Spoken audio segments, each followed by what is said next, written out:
새롭게 밝아온 2023년 새해 첫날을 신년 감사 주일로 하나님께 예배하는 이 뜻깊은 자리에 앉아 있습니다.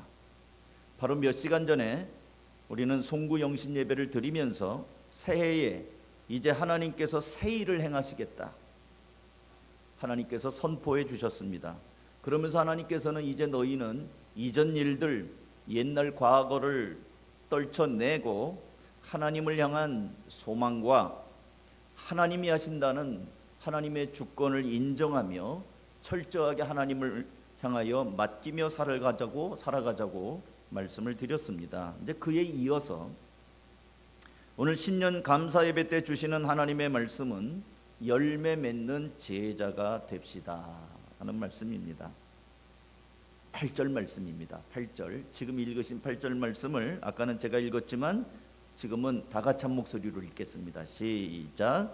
너희가 열매를 많이 맺으면 내 아버지께서 영광을 받으실 것이요 너희는 내 제자가 되리라. 아멘. 열매를 맺자. 열매를 맺으면 하나님께서 영광을 받고, 인생의 제일 가는 목적이 하나님께 영광 돌리는 거 아닙니까? 우리가 열매를 맺으면 하나님께서 영광을 받고, 또 우리는 주님의 제자로서 인정함을 받는다. 그래서 열매를 맺어서 또 주님의 제자로서 그렇게 살아가자 하는 말씀입니다. 열매를 많이 맺어서 하나님께 영광을 돌리는 제자가 되자. 열매 맺는 제자가 되자.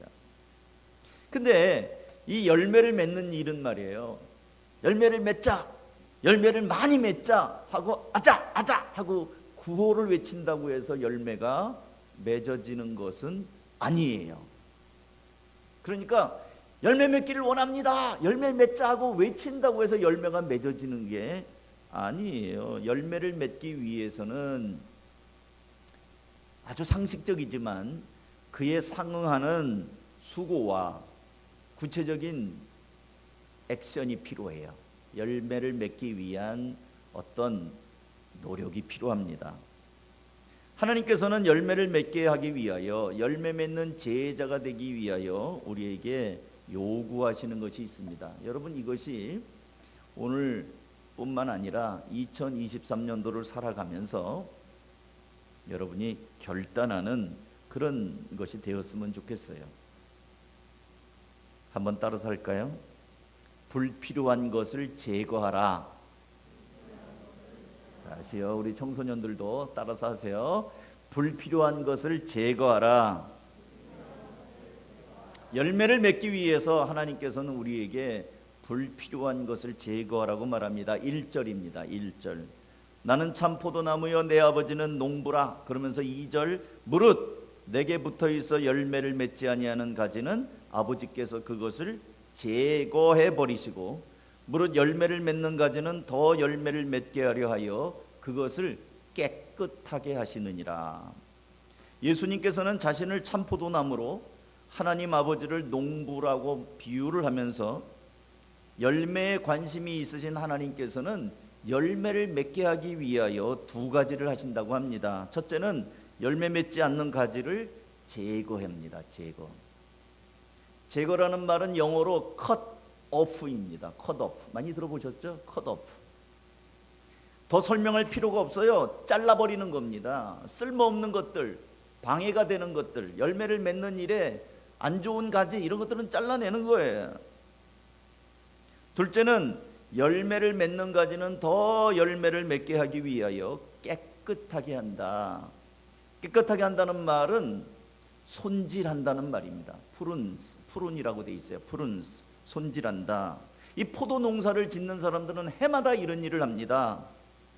열매를 맺지 않는 가지들을 과감하게 잘라내고, 열매를 맺는 가지는 햇빛을 더 잘 받을 수 있도록 이렇게 늘어진 가지들은 철사줄로 이렇게 당겨서 묶기도 하고, 가지가 찢어지려고 처진 가지들은 밑에다가 버팀목을 대가지고 가지를 잘 이렇게 받쳐주기도 하고 그렇게 합니다. 이게 농부의 수고이죠. 열매를 기대하는 농부의 수고입니다. 사랑하는 성도 여러분, 우리의 삶도 마찬가지입니다. 예수님의 제자로 예수님의 가치관을 가지고 예수님을 닮은 삶을 살아가는 그런 열매를 맺는 제자가 되기 위해서는 우리가 잘라낼 것들이 있습니다. 나를 죄짓게 만드는 것들이 있어요. 제가 구체적으로는 말씀을 드리지 않습니다. 그러나 어떤 것들이 나를 죄에 빠지게 만드는 것들이 있어요.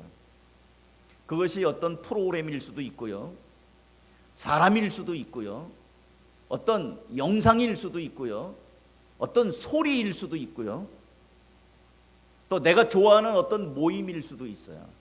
그러니까 나를 죄 짓게 만드는 것들을 과감하게 잘라버려야 됩니다.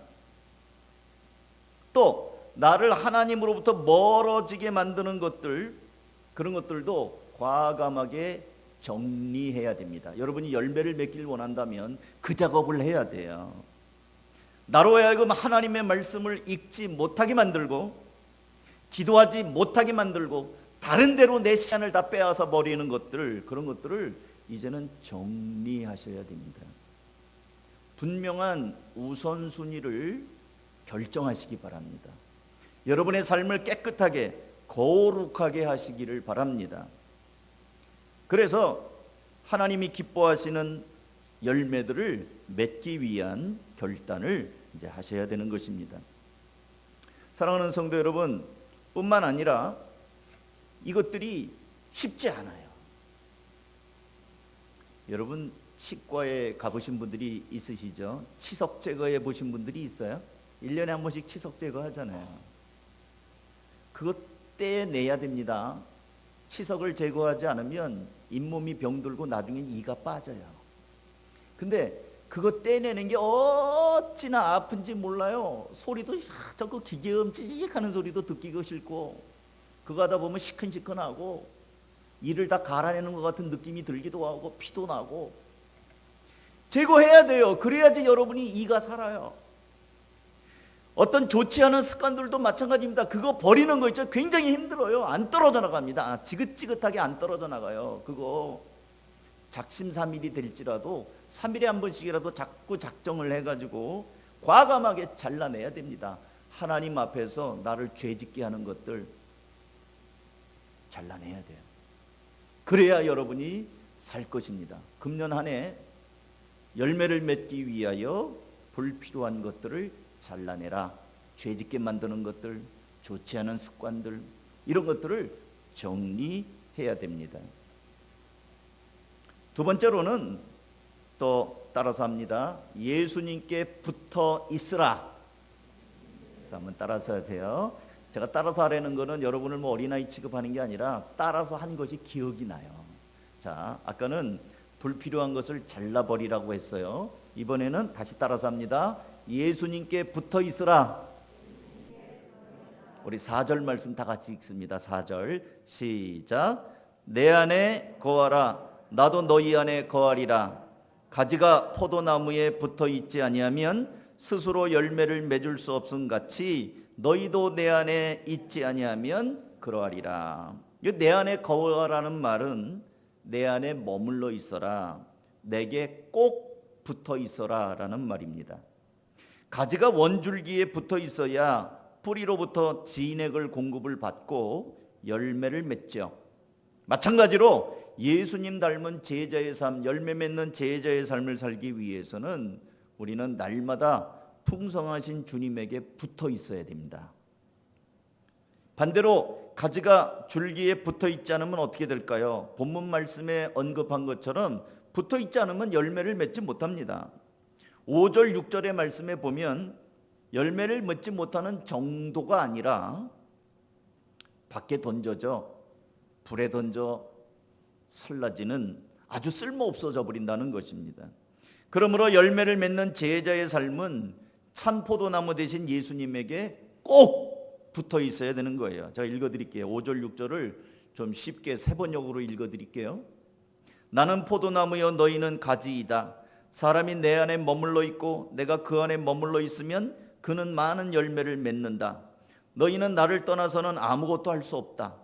사람이 내 안에 머물러 있지 아니하면 그는 쓸모없는 가지처럼 버림을 받아서 말라버린다. 사람들이 그것을 모아다가 불에 던져서 태워버린다. 세상에는 생명을 주지 못하는 것들이 자기에게 붙어 있으라고, 그러면 온갖 좋은 것을 주겠다고 유혹을 하고 우리로 하여금 착시 현상을 일으키는 것들이 있어요. 그 중에 제일 큰 유혹이 뭐냐면 돈입니다. 돈. 나에게 붙어 있으라. 내가 돈을 주마. 돈이 있으면 인생이 얼마나 행복한 줄 아냐? 돈은 늘 우리에게 너희들이 나를 따르면, 내가 너에게 돈을 주면 너는 얼마든지 즐겁고 행복할 것이라고 우리에게, 나에게 붙어 있으라고 합니다. 돈이 있어야 살죠. 돈이 있어야 맛있는 것도 사 먹을 수 있고, 넓고 따뜻한 집도 마련할 수 있고, 또 자식도 돈이 있어야 자식들이 부모를 인정하고, 교회도 돈이 있어야 그래도 큰 소리 치면서 다닐 수 있다 하면서 이 돈에 대한 생각이 이 세상 사람들 속에 굉장히 많이 들어와 있어요. 근데 주님께서는 어리석은 부자의 예를 말합니다. 성경에 누가복음에 어리석은 부자가 있었습니다. 누가복음 12장 16절입니다. 어떤 부자가 밭에서 많은 소출을 거두었다. 그래서 그는 속으로 내 소출을 쌓아둘 곳이 없으니 어떻게 할까 하고 궁리하였다. 그는 혼자 말하였다. 이렇게 해야겠다. 내 곳간을 헐고서 더 크게 짓고 내 곡식과 물건들을 다 거기에다 쌓아두겠다. 그리고 내 영혼에게 말하야겠다. 영혼아, 여러 해 동안 쓸 많은 물건을 쌓아두었으니 너는 마음 놓고 먹고 마시고 즐겨라. 그러나 하나님께서 말씀하셨다. 어리석은 사람아, 오늘 밤에 내 영혼을 내게서 도로 찾을 것이다. 그러면 내가 장만한 것들이 누구의 것이 되겠느냐? 여러분, 이 돈이라고 하는 거는요, 이 어리석은 부자는 돈이 많으니까 행복할 것이다. 아, 이제 행복하구나, 행복하구나. 하나님께서는 그 어리석은 사람에게, 어리석은 자야, 내 생명을 오늘 걷어가면 그렇게 수고한 것들이 누구 것이 되겠느냐? 남 좋은 일만 하는 거 아니냐? 여러분, 주님만이 참이에요. 주님께 붙어 있어야 되는데 우리는 돈에 붙어 있어요. 돈. 또 어떤 사람에게 붙어 있는 경우들도 많고요. 또는 어떤 명예, 그런 거에 많이 우리가 의지하고, 이 붙어 있는다는 말은 의지한다는 거거든요. 그렇다고 한다면 예수님은 지금 하나님께 계시는데, 하나님 보좌 우편에 계시는데 우리가 예수님에게 어떻게 붙어 있다란 말입니까? 예수님께 붙어 있는 방법을 지금 제가 말씀을 드릴게요. 예배 생활에 힘쓰는 겁니다. 여러분 지금 예배 하시잖아요. 예배 참석하니까 하나님 말씀 듣잖아요. 여러분 금년에 각종 공예배에 최선을 다하여 참석하겠다는 결심을 하시기 바랍니다. 하나님의 풍성한 은혜를 경험하게 될 것입니다. 특히 수요 예배를 기대하시기 바랍니다. 우리 교회 목사님이 3분 계셔요. 근데 저는 우리 박종문 목사님, 강치공 목사님의 설교를 들을 때마다 은혜가 됩니다. 이분들은 제가 뒤에 앉아 있으면 막 부담된다고 그래요. 근데 저는 은혜가 돼요. 은혜가 되고요. 새로운 스타일, 또 본문을 볼 때 나하고는 조금 또 색다른 관점, 그러니까 제가 못 봤던 말씀들을 해요. 그래서 그러네, 듣고 보니까 그렇네 하면서 은혜가 된단 말이에요.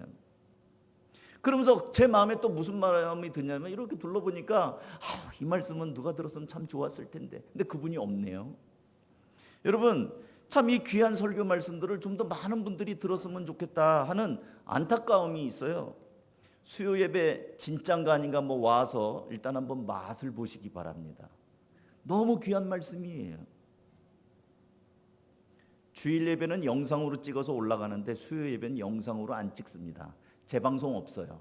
그러니까 꼭 한번 와서 본방사수 하시기를 바랍니다. 귀한 은혜가 있어요. 또 정기적인 예배생활, 공예배 참석은 신앙생활의 기본입니다. 성도들은 예배를 통하여 하나님을 만납니다. 예배를 통해서 하나님께 경배드리고, 예배를 통하여 하나님 말씀을 듣고, 예배를 통하여 하나님이 주시는 축복을 받아요. 예배생활에 실패하지 않기를 주님의 이름으로 축원합니다. 예수님에게 붙어있는 방법 또 하나는 규칙적으로 하나님의 말씀을 가까이 하는 거예요. 하나님의 말씀을 읽으면 하나님의 마음을 알게 됩니다. 하나님의 말씀을 읽을 때 우리는 지혜를 얻게 됩니다. 말씀을 읽어야 하나님의 뜻을 알게 돼요. 하나님 말씀을 읽지 않으니까 우리는 내 마음 가는 대로 결정합니다. 여러분 흔히 그래, 네 마음 가는 대로 결정해, 그 좋은 말 같죠? 절대 좋은 말 아닙니다. 사람은 부패한 죄인이에요. 내 마음 가는 대로 결정하면 이기적인 거로 결정을 합니다. 자기 좋은 대로 결정하면 하나님과 반대되는 결정을 할 확률이 높습니다. 성경을 읽고 하나님이 어떤 마음이시구나, 하나님이 무엇을 기뻐하시는구나, 그 결정을 해야 되는 거예요. 안 그러면 내 이기적이고 내 부패한 마음을 따라서 잘못된 결정을 많이 하게 됩니다. 금년의 바이블 타임은 창세기부터 시작을 합니다. 세번역 성경은 현대인을 아주 쉽게 성경 원문에 아주 충실하게 번역을 잘 해놓았어요. 금년까지는, 여러분 제가 이제 말씀드립니다. 금년까지는 강단에서 개역개정 성경을 읽어요. 그리고 성경 공부할 때는 세번역 성경을 금년까지는 씁니다. 내년에는 이제 강단 성경도 공식적으로 이제 세번역 성경으로 바꿀 겁니다. 그런데 성경책 새로 사야 되죠. 그래서 제가 이렇게 생각을 해보니까 단체로 구입을 하면 한 25% 정도 할인해서 살 수가 있대요.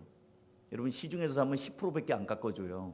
근데 단체로 사면, 또 어떤 분은 목사님 성경책이 너무 커요, 무거워요 하는 분이 있어요. 좀 작고 예쁜 거 샀으면 좋겠어요 하는 분이 있고, 어떤 사람은 글씨가 너무 깨알 같아서 안 보입니다. 큰 거 없습니까? 다양한 필요가 있어요.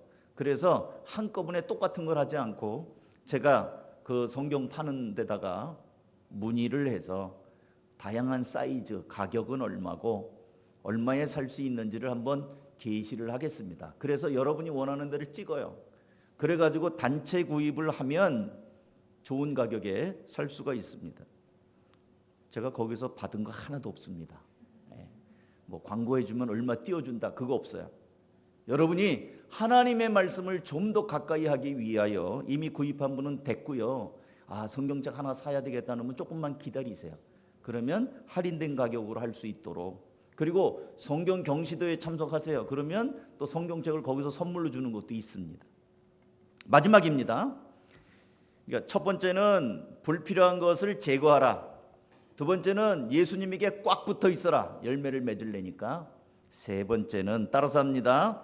하나님께 여쭈며 살라. 여쭌다는 말 모르는 사람 없죠? 어떻게 하면 좋을까요? 하고 하나님께 묻는 거예요. 자, 7절. 너희가 내 안에 거하고 내 말이 너희 안에 거하면 무엇이든지 원하는 대로 구하라.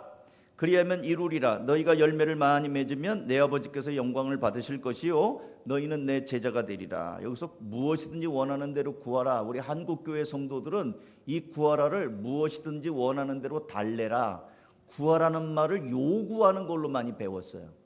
그러니까 기도하라 그러면 무조건 주십시오예요. 주십시오, 주십시오, 주십시오. 근데 성경 원문에는 이 구한다는 말이 영어로 ask예요. ask, 질문한다. ask, 질문한다는 뜻이 같이 있어요. 그러니까 하나님께 질문하는 거야. 너희들이 원하는 것이 있으면 하나님 이것 좀 어떻게 하면 좋을까요? 하고 구하라는 거예요. 예수님께서는 열매 맺는 제자의 말씀을 하시면서 너희가 내 안에 거하고 내 말이 너희 안에 거하면 무엇이든지 원하는 대로 구하라. 그리하면 이루리라. 열매를 맺는 일은 혼자 할 수 없어요.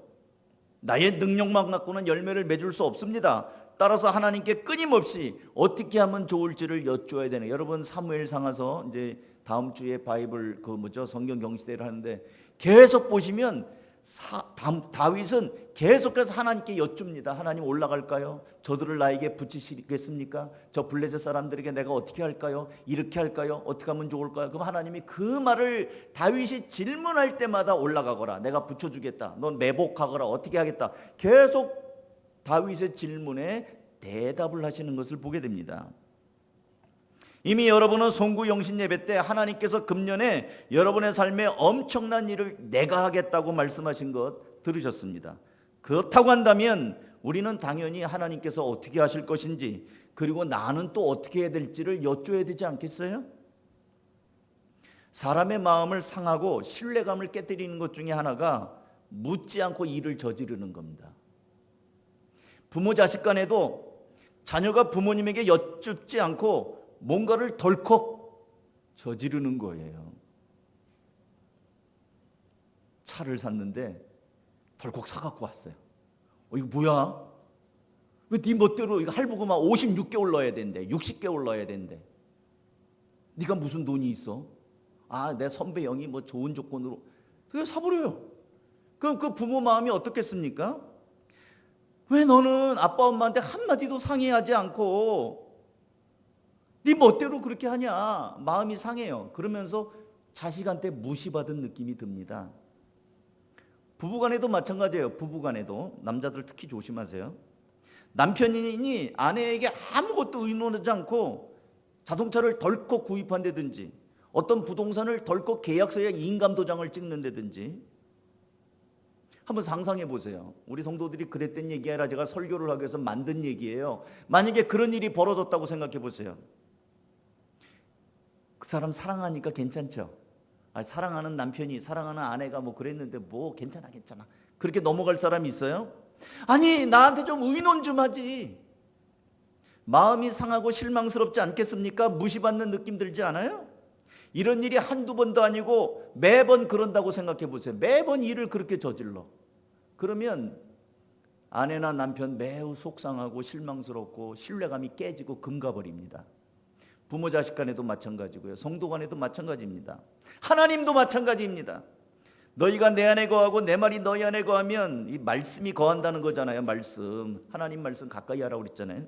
그러면 무엇이뇨 여쭈어라 나한테. 그러면 내가 다 주겠다. 의논해라. 의논. 사랑하는 성도 여러분, 참 좋으신 주님께서는 무엇이든지 원하는 대로 내게 와서 의논하기만 하면, 기도하기만 하면 이루어 주겠다고 약속합니다. 얼마나 축복된 기회입니까? 이 얼마나 좋은 거예요. 정말 지혜가 있는 사람이라고 한다면 당연히 하나님께 큰 일이든 작은 일이든 의논 드릴 겁니다. 사랑하는 성도 여러분, 이제 말씀을 맺습니다. 금년 한 해 우리 모두 하나님께서 기뻐하실 뿐만 아니라 우리도 신바람 나는 그리고 행복한 열매를 많이 맺는 제자가 됩시다. 그러기 위해서는 우선 내 삶을 정리하셔야 돼. 좋지 않은 거 그걸 가지고는 안 돼요. 하다못해 수박 한 쪽을 먹더라도 손 씻어야 됩니다. 그런 것처럼 상습적으로 반복되는 죄, 하나님 보실 때나 사람들이 볼 때 떳떳하지 않은 거, 뭐가 문제인가를 보면 내가 이거를 대명천지에 훤한 데서 지금 사람들 앞에서 할 수 있는가? 자신 있게 할 수 없는 거면 그거 죄예요. 사람들 앞에서 떳떳하지 않으면 그거 죄입니다. 그건 10중 8구 죄예요. 정리하셔야 돼요. 이거를 어느 날 뚜껑을 딱 열어가지고 목사님도 보고 목장 식구도 보고 교회 식구들이 다 본다. 주님이 빵빠라밤 하고 나팔 불고 오실 때 나는 어디 가서 건배하다가 주님이 쫙 동작 그만. 주님 재림하셨다. 담배 물고 막 이러고 있는데 동작 그만. 주님이 재림하셨다. 아니면 내가 막 뭔가 이 죄를 짓고 있는데 주님이 딱 재림하셨다. 동작 그만 하고 빛이 딱 해서 모든 사람이 스크린으로 다 본다. 떳떳하지 않으면 죄예요. 정리해야 돼요. 정리해야 열매 맺어요. 그 다음에 또 시간을 허송하는 것들이 있죠. 뭐 하나 보면 유튜브도 잠깐만 보려고 했는데 한 번 봤는데 5시간이 지나갔어요. 정신 차리고 보니까 6시간이 흘러갔네. 그것도 바람직하지 않아요. 깨끗하게 해야 됩니다. 그리고 예수님에게 꼭 붙어 있읍시다. 예배 생활에 힘쓰며 하나님의 말씀을 금년에는 한번 읽어봅시다. 하나님 말씀을 좀 읽어보자고요. 이 좋은 말씀을 한번 읽어보자고요. 그리고 하나님이 주시는 지혜를 힘입어 삽시다. 돈이 아닙니다. 사람이 아닙니다. 명예가 아닙니다. 오직 하나님으로부터 오는 생명을 누립시다. 그리고 모든 일에 결정하기 전에 결정해놓고 하나님 이거 어떻게 해요? 저렇게 해요? 하나님 보고 뒷수습 시키지 마세요. 물론 우리가 인간이니까 이런 말씀을 듣고도 또 저질러 놓고 하나님 어떻게 좀 도와주세요 이럴 수 있죠. 근데 오늘 이 말씀을 또 미리 드립니다. 결정하기 전에, 도장 찍기 전에 하나님 앞에 한번 여쭤보세요. 여쭤보시고 하나님 어떻게 하면 좋을까요? 그리함으로 하나님께서 형통하게 하시고 응답하시고 이 일이 되는 기적, 날마다 신바람 나는 삶, 보람 있고 행복한 삶, 열매 맺는 제자의 삶이 되시기를 주님의 이름으로 축원합니다. 기도하겠습니다. 이제